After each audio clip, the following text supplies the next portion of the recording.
April adalah kenaikan tarif pajak pertambahan nilai menjadi 11%. Jadi perlu kiranya masyarakat secara keseluruhan juga diberikan pemahaman yang sama, mereka tetap tenang dan menjalankan apa yang menjadi keputusan dari pemerintah dan Dewan Perwakilan Rakyat melalui Undang-Undang Harmonisasi Peraturan Perpajakan.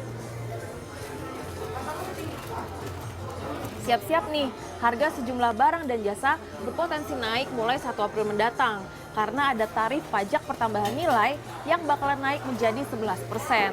Kira-kira barang dan jasa apa aja ya yang bakalan naik? Jangan-jangan kopi yang saya minum ini juga ikutan naik harganya gara-gara PPN naik.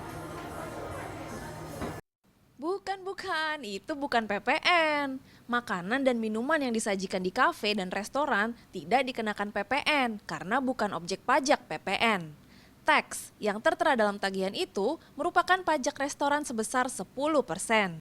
Sedangkan PPN atau pajak pertambahan nilai adalah pungutan yang dikenakan atas transaksi jual beli barang dan jasa. Pajak ini dikenakan kepada konsumen dan pemungutannya dilakukan oleh wajib pajak orang pribadi atau badan yang telah menjadi pengusaha kena pajak. PPN dipungut oleh pemerintah pusat.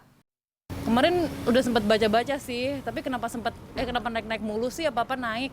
Oh, baru tahu tuh Mbak. Masih terjangkau lah kalau untuk naik 1%. Lagian kan juga dari PPN itu akan diputar lagi untuk pemulihan ekonomi gitu, akan balik lagi ke rakyat.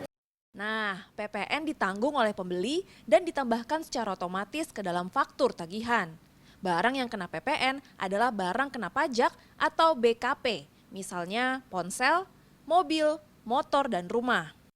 Begitu juga dengan baju di pusat belanja. Mungkin unsur pajak tidak tertera pada struk, tetapi PPN sudah termasuk dalam harga yang kita bayar. Karena bahan kain yang dibeli pengusaha sudah mengandung PPN dari si penjual. Nah, kabar kenaikan PPN dari 10% menjadi 11% ini sudah berhembus sejak pertengahan 2021. Hal ini akhirnya tertuang dalam Undang-Undang tentang Harmonisasi Peraturan Perpajakan atau HPP dari revisi Undang-Undang PPN nomor 42 tahun 2009. Kemudian pada 1 Januari 2025, tarif PPN ditargetkan naik lagi menjadi 12%. Namun tidak semua barang dan jasa terkena PPN. Dalam Undang-Undang HPP tertulis ada pengecualian atau pembebasan PPN yang diberikan kepada barang kebutuhan pokok, jasa kesehatan, jasa pendidikan, jasa pelayanan sosial, dan beberapa jenis jasa lainnya. Jadi menurut pemerintah, perluasan basis PPN ini tetap mempertimbangkan asas keadilan dan kemanfaatan. Konsep keadilan menurut pemerintah itu adalah beberapa barang dan jasa tertentu atau sektor usaha tertentu diberi tarif khusus PPN, yakni 1%, 2%, dan 3% dari peredaran usaha yang detailnya akan tertuang dalam Peraturan Menteri Keuangan. Ini sedang kita desain peraturannya. Yang sekarang memang juga sudah banyak yang tidak kena. Tapi sekarang kita tulis di dalam undang-undang. Tapi memang pada saat kita mendesain undang-undang ini dan membicarakannya, oh ini kayaknya pemerintah mau pajakin semua PPN mau dikenakan. Enggak. Tidak begitu. Karena kita memberikan pengecualian, kita perjelas pengecualian ini.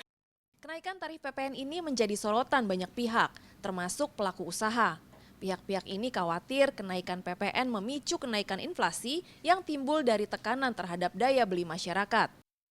Namun pengamat pajak Bawono Kristiaji mengatakan saat ini adalah momentum yang tepat bagi pemerintah untuk menaikkan PPN. Apalagi dalam Undang-Undang Harmonisasi Peraturan Perpajakan, jenis barang dan jasa yang dikecualikan alias bebas PPN akan makin jelas, termasuk mana yang masuk ke kas pemerintah daerah dan mana yang dipungut oleh pemerintah pusat. Artinya di setiap aspek aktivitas konsumsi masyarakat itu pasti dikenakan PPN.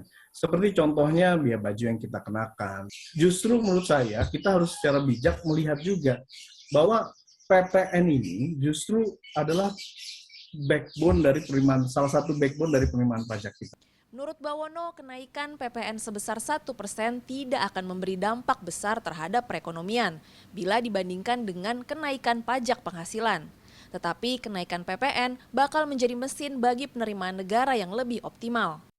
PPN berperan strategis bagi fiskal negara karena berkontribusi hingga 40% terhadap penerimaan pajak setiap tahunnya. Desi Aritonang, Yudhistira Satria, Jakarta.